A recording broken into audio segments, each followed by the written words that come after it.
Joining me right now, royal historian Hadley Hall Meares. Hadley, thank you so much for being with us this morning. Has a royal ever been involved in this level of legal trouble before? No, a royal hasn't ever been involved in recent history in this level of problems before.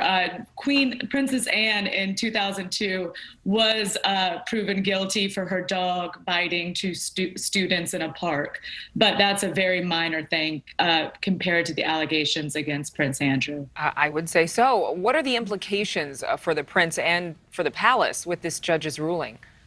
Well, I think the palace really has to decide now what they're going to do. And really, this is the end of Prince Andrew's public life. He already stepped back from all royal duties in 2019. And now there's talk about whether there should be an act of parliament to strip him of his title, the Duke of York, and whether the Queen should strip him of his military honors. You know, it's interesting because for a lot of people, it's that one photo where he is seen with the people involved in this case. And I think that for, obviously many reasons that is damning. But do you think that even if the court rules in his favor, that he'll be able to come back, to make a comeback to public life at any point in his now many years left on the planet? I mean, I'm trying to think of what could happen if he is absolutely found cleared of all of these accusations. I really think his public career is pretty much over. After that disastrous interview he gave talking about how he wasn't able to sweat and just coming off as quite arrogant and quite pompous, I really think that the British tolerance for him is pretty nil right now.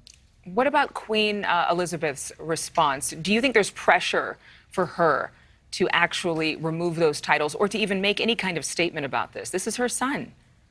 I think there is absolutely pressure on her, but I think there's also a great deal of understanding that the Queen is 95 years old.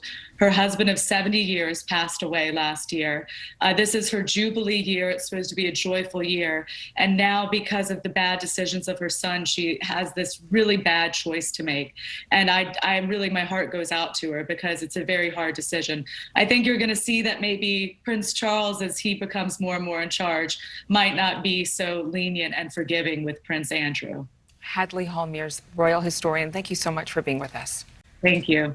Thank you so much for watching. Make sure to click on the red subscribe button below so you can get more of NewsNation's fact-driven, unbiased coverage.